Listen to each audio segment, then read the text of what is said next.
이어서 환율 이야기로 넘어가 보도록 하겠습니다.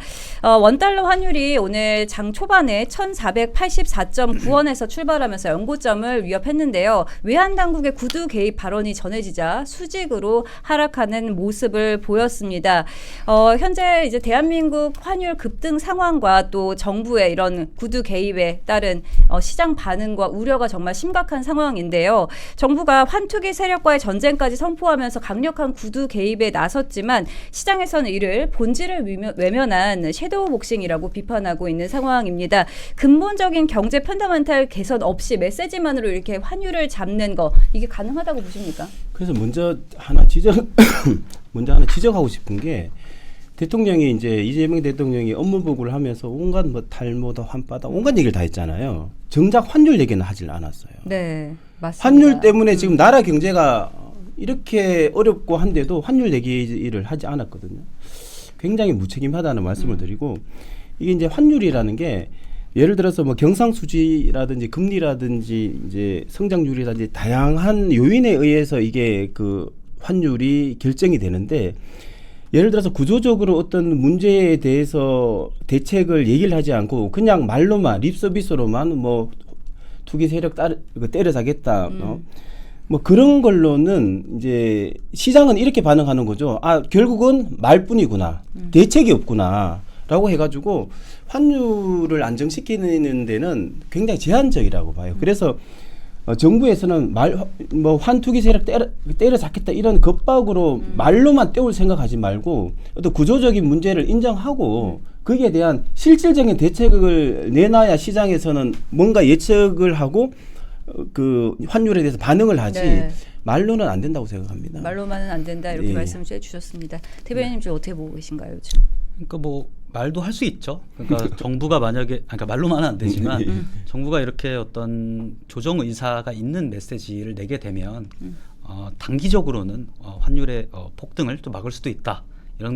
막을 수 있다고 보는데 이게 네. 단기적으로 사실 끝날 수밖에 없다는 거예요. 그러니까 환율이라는 건 결국에 어떤 원화를 들고 있어야 되는 이유라든지 달러를 들고 있어야 되는 이유라든지 이 두 가지가 상당히 두 가지가 이제 가장 중요한 건 두 가지의 싸움인데 그에 대한 근본적인 해결책을 마련할 생각을 안 하고 단기적으로 이제 이런 것들을 처리하려는 모습을 보면 이게 과연 우리나라 정부의 장기적인 어떤 이런 환율 대책이 없어요. 네, 대책이 있는지 국민들도 많이 좀 의심이 될 것 같다 이런 생각. 네, 정말 불안한 상황이 아닐 수 없습니다. 그런데 이렇게 정부가 노골적으로 시장 개입을 이렇게 계속해 나간다면 대외적으로 환율 조작국으로 낙인 찍혀서 수출 등 우리 경제 전반에 더 큰 타격을 줄 것이다 이런 위험성도 좀 제기되고 있는 상황이거든요. 이건 어떻게 좀 보고 있습니까? 그러니까 이제 그 환율 조작국이 지정되는 그 기준이 있는데 네. 이제 미국 재무부에서 대미 무역 흑자, 경상수지 흑자 그 다음이 뭐냐면 그 나라의 그 외환시장 개입이거든요. 그래서 저희는 지금 대미 무역도 흑자고 경상수지도 흑자잖아요. 이제 외환시장 개입만 이게 미국에서 외환시장 개입하는구나라고 인정이 되면 환율 조작국으로 그렇게 이제 인정이 될 수가 있는데 문제가 뭐냐면 뭐 환투기 세력 때려잡겠다 이제 알맹이 없는 그런 말로만 계속 떼우면서 예를 들어서 연기금을 동원해가지고 뭐 환율을 어떻게 해보겠다라고 했을 때 미국에서 봤을 때는 이제 연기금을 가지고 뭔가 환율을 개입하고 조작하려고 한다라고 봤을 때는 네. 그러면 이제 환율 조작국으로 인정될 가능성도 있죠. 그리고 환율 조작국으로 인정이 되면 우리나라 경제는 엄청 어려워지는 거죠. 네. 신뢰도가 바닥이 되는 떨어지면 거죠. 그 투자 자본 다 빠지고 난리가 나겠죠. 그래서 이게 자꾸 그 국민들을 위한 그 연기금을 가지고 어떻게 자꾸 장난까지는 아니겠지만 나름대로 뭐 하려고 하는 게 지금 자꾸 연기금에 손을 대려고 하다가는 환율을 저는 잡기가 어렵다고 봅니다. 그래서 근본적인 대책을 얘기를 해야 되는데 환투기 세력 때려잡겠다 이런 말로 하는 건 말씀하셨다시피 단기적으로는 좀 출력일지를 몰라도 길게 봤을 때는 아무런 효과가 없죠 말로. 네. 시원님께서 이제 고발을 예. 전문으로 하신다 이렇게 예. 얘기를 들었는데 예. 이것도 좀 고발할 수 있겠습니까? 이거 진짜 고발해야 돼요. 그러니까요. 문제. 왜냐하면 딴 거는 제가 다 뭐 그러려니 하지는 않지만 이 국민들 먹고 사는 문제를 무능하고 아니 저번에 그 이재명 대통령이 그랬잖아요. 집값에 대해서 아무 대책이 없다 그랬잖아요. 그래서 저 직무유기로 지금 고발을 해야 되는 지금 준비하고 그렇죠. 있어요. 네, 아직 아무런 대책이 또 나오지는 않고 있지 않습니까? 있잖아요. 그럼 지금 기사 보니까 문재인 정부 때보다 집값이 더 올랐다 그래요. 이러한 무능한 정권이 어디 있습니까? 정말 폭등했어요. 네. 그렇잖아요. 이런 그 집값 폭등 때문에 우리 또 청년들이 얼마나 절망을 하고 있습니까? 그래서 이런 특히나 국민들의 삶과 관련돼서 무능하고 뭔가 자기 책임을 다하지 않고 편법을 쓰고 뭐 피하고 그런 게 있으면 이게 진짜 고발감이죠. 이런 네, 것 좀 뭐 특정 지역에서는 폭등해서 날리고 또 규제를 안 해야 될 곳에 또 해서 그러니까요. 굉장히 힘들어하고 있는 상황 아니겠습니까? 엉망이죠. 지금 그러니까 자꾸 무슨 환빠니 뭐니 이런 말을 할 때가 아니거든요. 본질적으로 우리 국민들이 힘들어하는 그런 우리 국민들의 삶에 대해서는 침묵하고 네. 환빠니 뭐니 이런 얘기를 하고 있고. 네, 정말 그렇습니다. 세상이 이렇게 돌아가네요. 네. 예, 예. 정말 사실 이제 정부의 시장 통제 의지가 굉장히 강력하게 나오고 있는 상황입니다. 이 환율에 대해서. 그래서 외국인 투자자들이 이를 보고 거부감이 커지지 않을까 이런 우려도 좀 나오고 있는데요. 간치 금융 논란까지 나오고 있습니다. 이 부분 좀 어떻게 보고 계신가요? 그렇죠. 그러니까 외국인 투자자가 무서워하는 게 그러니까 본인이 손해 볼까 사실 이것보다도 이 규칙이 바뀌는 거거든요. 시장에. 그러니까 이게 공산주의 국가에서는 사실 가능한 거잖아요. 본인들이 돈을 벌어도 나갈 수 있는 출구가 좁아지게 되면 그거에 대한 위험 프리미엄이 또 붙는단 말이에요. 그러니까 이렇게 정부에서 어떤 이런 관치라는 말이 나올 정도의 그런 거래 억제책이라든지 자유시장 경제에 반하는 그런 정책들을 계속 내세울 것이 아니라 다른 예를 들면 환율이라든지 이런 부분에 대해서 예측이 가능한 그런 일관적인 정책을 계속 내줄 필요가 있다. 그렇지 않으면 지금 외국인 투자자라든지 아니면 국내 투자자라든지 전반적으로 다 빠져나갈 수밖에 없는 것이고 그에 대한 표면적 대책으로 자꾸 또 예를 들면 최근에 그 저희 세제 혜택 주려고 지금 하고 있잖아요. 또 오늘 뉴스 나온 거 보면 그러니까 그런 식으로 지금 바로 앞에 문제가 되는 부분들을 가지고 해결하고 그걸 해소하기 위한 정책을 내는 것이 아니라 장기적으로 우리 뭐 환율이라든지 아니면 관치라든지 이런 부분에 대해서 장기적인 대책이 필요하겠다는 생각을 합니다. 네, 사실 요즘 왜 이렇게 환율이 오르나 이것도 좀 따져봐야 할 것 같은데 대통령실에서는 이게 과거 정부 탓이다 이렇게 과거 정부로 탓을 돌리고 있습니다. 하지만 여론조사 결과 국민의 절반은 정부의 돈풀기 정책을 주 원인으로 꼽고 있는데요. 이러한 민심과 정부 인식의 괴리 좀 어떻게 보고 계십니까? 그래서 이제 이제 문재인 정부 때도 문재인 대통령이 굉장히 그 전 정부 탓을 많이 했거든요. 뭐 그러다가 어떻게 보면 그렇죠. 계속 전 정부 탓이죠. 예, 그렇죠? 모든 거 좋은 거는 또 자기가 했다 그러고 안 좋은 건 뭐 다 전 정부 탓이고 이재명 정부도 똑같아요. 그래서 지금 이재명 정부는 이게 그 이제 워낙 약세를 과거 정부 탓이라고 이제 하고 있지만 네. 국민들이 똑똑합니다. 돈이 많기 때문에 돈이 시중에 많이 이제 풀려 있기 때문에 이제 예를 들어서 물가는 상승하고 근데 그다음 환율도 올라가고 그다음 이제 원화가 약세로 될 수밖에 없는 것이죠. 그 전에는 이렇지가 않았잖아요. 그런데 지금 이재명 정부가 저는 이재명 정부가 잘못하고 있는 게 그 계속 그 뭐죠 무슨 지원금이다 무슨 쿠폰이다 뭐 이런 거 하고 있잖아요. 네. 뭐 수조에서 수십조씩 하고 있잖아요. 이 결국은 다 우리 미래 세대 부담이거든요. 그리고 그렇죠. 우리 현 세대도 아무래도 시중에 돈이 많아지면 그쵸. 물가 원화 상승 가치는 그렇죠. 원화 가치 떨어지고. 떨어지고 올라갈 수밖에 없는 네, 거예요. 맞습니다. 그래서 이게 이제 너무나 무책임한 모든 게 자기들 불리하면 전 정부 탓을 하는 거예요. 근데 이제 국민들도 이런 그 이재명 정부의 꼼수 좋은 거는 예를 들어 주가 올라가면 자기가 잘했다 그렇죠. 그러고 이런 식으로 또 집값 올라가는 건 전 정부 탓이다. 뭐 오세훈 시장 탓이다 이러고 이런 거 같은 경우도 또 안 좋으니까 또 전 정부 탓하잖아요. 네. 결국은 돈 풀기가 맞아요. 앞으로도 저는 이재명 정부가 어려워지는 여러 가지 뭐 법치 파괴, 민주주의 파괴도 있지만 저는 에너지도 이 있겠지만. 재정 확장 정책 네. 이게 저는 나중에 정말 정권을 몰락시킬 수도 있다고 봐요. 왜냐하면 이게 물가가 굉장히 올라가고 경제는 네. 어려워질 수밖에 없거든요. 참 걱정되는 상황입니다. 그렇죠. 네, 대통령실에서도 전 정부 탓을 했는데 민주당에서도 전 정부 탓을 하고 있어요. 어떻게 보십니까? 그러니까 지금 금융시장 같은 경우에는 상당히 냉정해서 과거에 어떤 정책을 펼쳤고 과거에 어떤 책임이 있었냐 사실 이걸 가지고 뭐 환율이라든지 경제가 뭐 금융시장이 막 바뀌는 게 아니에요. 지금 현재의 정부가 어떤 정책을 펼치고 있고 그리고 미래에 어떤 영향을 그 정책이 끼칠 것인가가 금융시장에 그대로 반영이 되는 거거든요. 그러니까 지금 말씀하셨던 것처럼 우리 지금 국채만 봐도 이재명 정부 들어서 1,100조였던 것이 1,400조가 됐고 지금 코스피 전체 시장 규모 아무리 다 따져봐도 한 3천억, 4천억, 3천조, 4천조 수준밖에 안 되거든요. 근데 우리 지금 통상협상에서 3,500억 불, 그러니까 500조에 달하는 그 비용을 미국에 이제 바쳐야 되는 상황이 됐고 국내에서도 이렇게 지금 국채를 무작정 발행을 하고 있고 그러니까 이런 전반적인 확장 정책 때문에 지금 우리나라 경제 전반이 이렇게 된 것이지 이게 무슨 전 정부 때문에 그렇게 반영이 되고 있다 이런 것들은 어떤 국민도 속을 리가 없다 이렇게 생각을 합니다. 네. 그리고 또 탓하는 게 바로 서학개미 탓을 하고 있습니다. 정부가 이제 서학개미를 국장으로 좀 불러드리겠다 하면서 양도세 1년 면제 카드를 꺼내 들었습니다. 하지만 이제 수익률 자체가 지금 낮은 국내 시장으로 이 세금 감면 혜택을 해준다고 해서 돌아올 투자자가 얼마나 되겠냐 이런 목소리가 나오고 있는데요. 세금 감면이 아니라 이 국내 증시의 근본적인 매력을 높이기 위한 좀 구조적인 개혁이 선행돼야 한다 이런 지적이 나오고 있거든요. 이 부분에 대해서는 좀 어떻게 보십니까? 그 세금 감면이 아까 말씀드렸던 표면적인 대책이에요. 그러니까 표면적인 대책이 아니라 그러니까 장기적으로 이 산업 전망이 우리나라 산업 전망이 좀 회복될 수 있는 그런 그림들로 나왔을 때 모든 문제가 풀리는 것이지 지금 나온 표면적인 것들 예를 들면 지금 군대에서도 우리 축구하러 가면 축구하다 다치면 그냥 전 인원 다 축구 통제거든요. 그게 부상을 막는 근본적인 대책은 아니잖아요. 그러니까 이런 식의 대책은 눈 가리고 아웅식 그런 대책일 수밖에 없다. 이런 대책으로는 절대 우리나라 경제에 다시 정상화할 수 없다. 이런 생각이 듭니다. 네, 환율 상승하고 있어서 너무 큰 문제입니다. 곧 이제 수입 물가가 계속 상승하게 되면서 우리 국민들의 생활비 부담 문제로 이어질 수밖에 없는 사안인데요.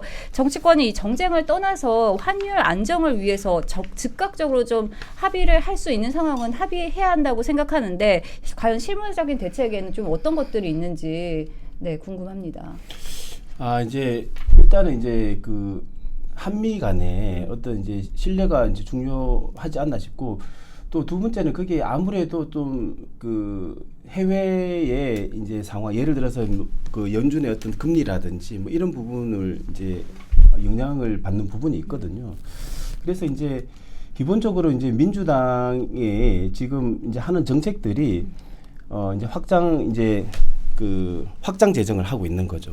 그래서 이제 돈이 많이 풀리고 이런 부분이 있고 그다음 또 신뢰도가 떨어지기 때문에 이제 그 투자 자금이 빠지고 뭐 이런 부분이 있기 때문에 민주당이 어떤 시장의 그런 흐름 또 시장의 순리를 거스르지 않고 좀 따르는 게 필요하지 않나 뭐 그렇게 생각하는데 근데 예를 들자면 이게 뭐 좀 직접적인 원인은 아니지만 예를 들어서 양국법이라든지 좀 반시장적인 부분이 있어요. 네, 민주당이. 그렇죠. 네. 그런 게 모든 전반적으로 경제에 영향을 미치거든요. 기업들 뭐 쿠팡 사건도 그렇지만 기업들이 영향을 끼치기 때문에 기업이 어려지면 아무래도 경제가 어려지고 하면 이제 환율이 오를 수가 있는 거죠. 그래서 네. 저는 이 정부가 결국은 국민들로부터 좀 외면을 받을 수밖에 없다라는 부분이 기본적으로 민주당의 어떤 사상과 이념이라든지 노선이 좀 반기업적인 게 있어요. 반기업이다. 예, 네. 반기업적인 게 있어요. 그리고 기업들이 기업을 하기 어렵기 때문에 경제가 안 돌아가고 그러면서 이제 여러 가지 환율 문제도 그렇고 또 우리 가계 경제도 그렇고 어려워지는 부분이 있거든요. 그래서 지금이라도 좀 시장 경제에 맡겨야 된다. 자꾸 개입하려고 하지 말고 시장 경제에 이제 맡겨야 된다. 그런 말씀을 드리고 싶습니다. 네, 지금까지 환율 급등 상황과 원인까지 좀 짚어봤습니다. 앞으로 환율 좀 안정돼야 할 텐데 걱정이 많은 요즘인 것 같습니다. 네, 마지막 이슈 좀 빠르게 짚어보겠습니다. 이재명 정부의 생중계 부처 업무 보고 화제 속에 일단 막을 내렸습니다. 국민 소통 의지를 드러냈다는 평가도 있었고 반대로 대통령이 국정 운영을 퍼포먼스화 시켰다 이런 비판도 나오고 있습니다. 그런데 이재명 대통령은 6개월 후에 다시 보자. 라면서 이른바 젠플릭스 시즌 2를 예고했는데요. 생중계 업무 보고 과연 무엇을 남겼는지 좀 빠르게 짚어보도록 하겠습니다. 자, 이재명 대통령의 질문 방식을 두고 뭐 행정가 출신답게 구체적이었다 이런 호응도 있었는데요. 하지만 대통령이 너무 세세한 데까지 직접 챙긴다. 이른바 이제 만기 칠람 아니냐 이런 비판의 목소리도 나왔습니다. 그리고 이재명 대통령이 질책에 대해서도요. 뭐 사이다다라는 반응도 있었지만 공개 망신 주기다. PTSD 온다. 이런 반응도 있었습니다. 자, 전반적으로 이번 업무 보고 좀 어떻게 평가하십니까?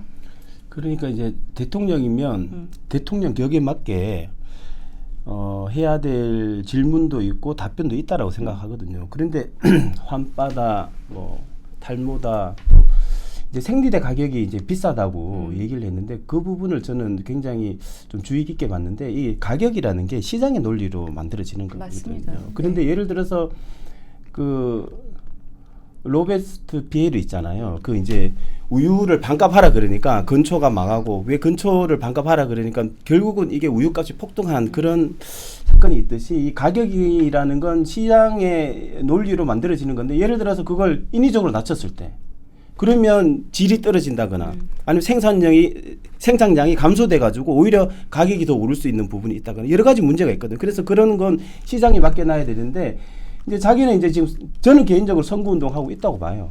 그게 탈모 문제라든지 뭐 생리대 문제 네. 또 뭐 그런 것들이 그래서 이제 이걸 가지고 이제 뭐 하고 있다고 보는데 과연 그 대통령이 그러한 문제까지 할 것이 이제 지적 언급할 문제인가?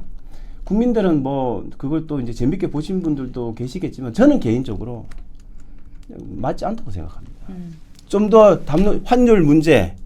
그렇죠. 한미 관계 뭐 이런 좀 담론적이고 큰 부분에 대해서 어떤 국가 청사진을 얘기하고 어떻게 나아가겠다 우리가 국민들이 예측할 수 있는 그런 얘기를 해야지 너무 세세한 그 주무부처의 과장이 해야 될 말들을 하지 않았나 싶어요. 네. 또 한 가지 또 나오는 게 전문성이 부족했다 이런 비판도 나오고 있습니다. 이재명 대통령이 던진 질문들이 아까 전에 말씀하셨듯이 큰 방향성이 있다기보다는 지역적인 문제에 좀 치중되어 있고 일부 답변 과정에서 또 수치 오류 네. 논란도 있지 않았습니까? 콩 GPT라고 해서 그래서 좀 전문성이 많이 부족해 보였다 이런 지적들도 있거든요. 그렇죠. 근데 전문성이 부족할 수밖에 없는 것 같아요. 그러니까 현안 보고라는 것이 기관들한테 엄중하게 보고를 받는 자리잖아요. 그러니까 여기는 행정의 영역이지 정치의 영역이 아니란 말이에요. 근데 이거를 행정의 영역을 정치의 영역으로 끌고 와서 본인이 뭔가 이렇게 잡돌이를 하고 지휘봉을 흔드는 모습들, 그러니까 리더십 있는 모습들, 일 잘하는 모습들을처럼 국민들에게 보여주려고 하다 보니까 계속 말씀하셨던 콩고기 논란, 콩 GPT 논란이라든지 환단고기 논란이라든지 이런 논란들이 계속 불거질 만한 그런 실수들이 계속 나올 수밖에 없었다 이렇게 보고 앞으로도 근데 계속 이런 뭐 6개월 뒤에 보자고 했는데 앞으로도 이런 식으로 정치를 해 나갈 것 같아요.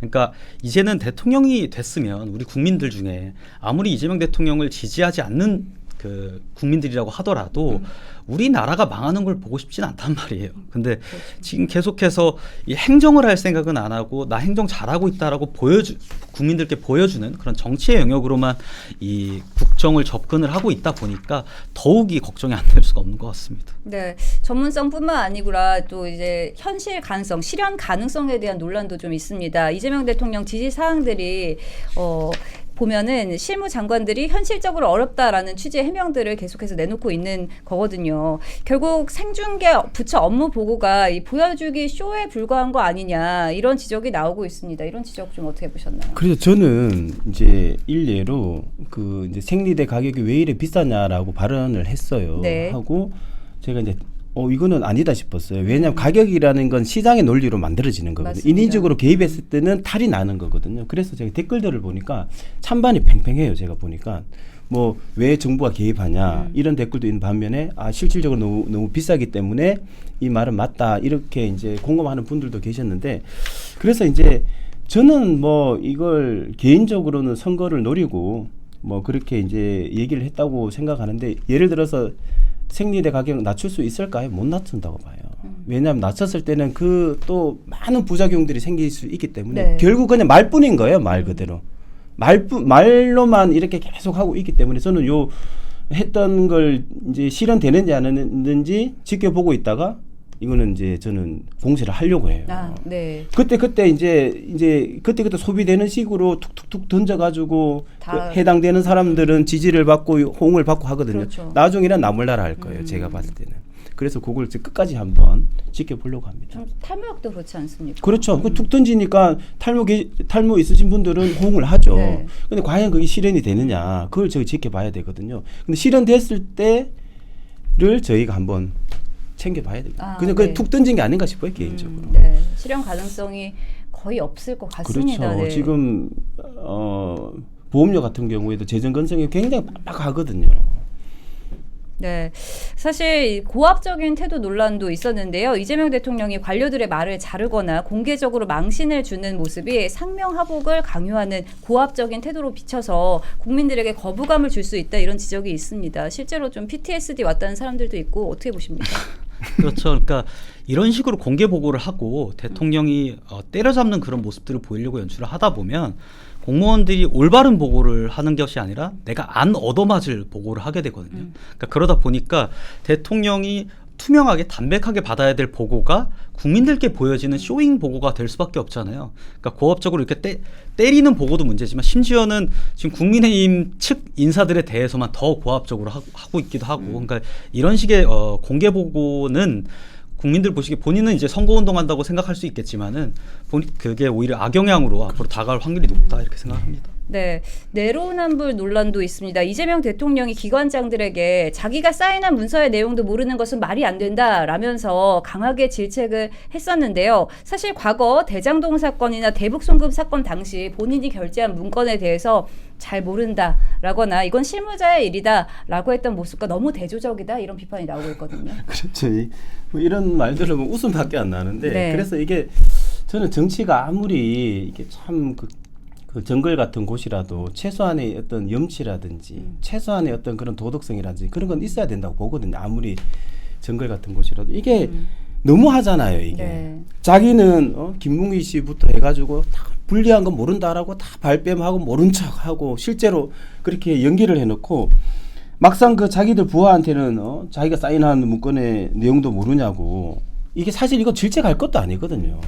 근데 이런 식으로 이것도 뭐냐면 보여주기식이에요. 보여주기식. 예, 네. 보여주기식으로 왜냐하면 또 일반 국민들이 봤을 때는 또 시원하게 보일 수가 있거든요. 이 보여주기식 이제 쇼라고 생각하는데 특히나 지도자가 이러면 안 되죠. 지도자가 아니 그 전 국민이 보는 중요한 시간에 이게 무슨 이게 할 말입니까? 이게 국민들이 먹고 사는 문제에 어떤 관계가 있습니까? 좀 화가 나요. 이런 말들을 보면. 네. 아니 자기 기관장이 자기가 사인한 거 아는지 모르는지 이게 우리 먹고 사는 문제는 어떤 문제가 있습니까? 그럴 때 이런 말 하지 말고 환율에 대해서 한 번 더 고민하고 국민들한테 어떻게 하겠다 대책을 말하고 이런 시간을 가져야지 그 중요한 시간이 뭡니까 이게 지금 국민들 먹고 사는 문제랑 사인한 거랑 어떤 상관이 있어요? 네. 죄송합니다. 흥분이 되네. 네, 너무 화가 나는 일인 화 것 나죠. 같습니다. 네. 무슨 뭐 연기자입니까? 뭡니까 대통령이? 네. 보여주기식 쇼다 이렇게 말씀해 주셨는데 사실 이게 과거에 베네수엘라의 차베스 대통령이 TV쇼에 통해서 이제 즉흥적인 정책을 내놓으면서 국정 운영을 했던 방식과 유사하다 이런 우려도 나오고 있습니다. 이게 과연 민주적 소통인지 포퓰리즘인지 이런 얘기가 나오고 있거든요. 그러니까 이게 포퓰리즘이 맞는 것이 포퓰리즘은 결국에 장면을 소구하는 데서 비롯됩니다. 그러니까 장면을 소구하고 그것이 대국민에게 어떤 감정을 공감을 이끌어내고 그에 따른 국민적 감정에 의한 여론 재판이 돼서 이게 정책으로 이어지잖아요. 이건 포퓰리즘이 될 수밖에 없고요. 그러니까 궁극적으로 대한민국 정부, 우리나라 정부가 자유민주주의 체제를 가지고 있고 자유시장 경제 체제를 추구한다고 하면은 숫자에 의거한 그리고 엄밀히 좀 객관적 수치라든지 아니면은 그 객관적인 업무 보고에 의거한 그런 정책을 펼쳐나가는 데 집중이 돼야지 이런 식으로 국민들 보여주기 식으로만 하다 보면 뭐 아무것도 될 수 없죠. 여론 재판밖에 될 수 없다 이렇게 생각을 합니다. 네, 생중계 업무 보고 정말 중요한 건 보여주는 국정보다 해결하는 국정이 아닐까 싶습니다.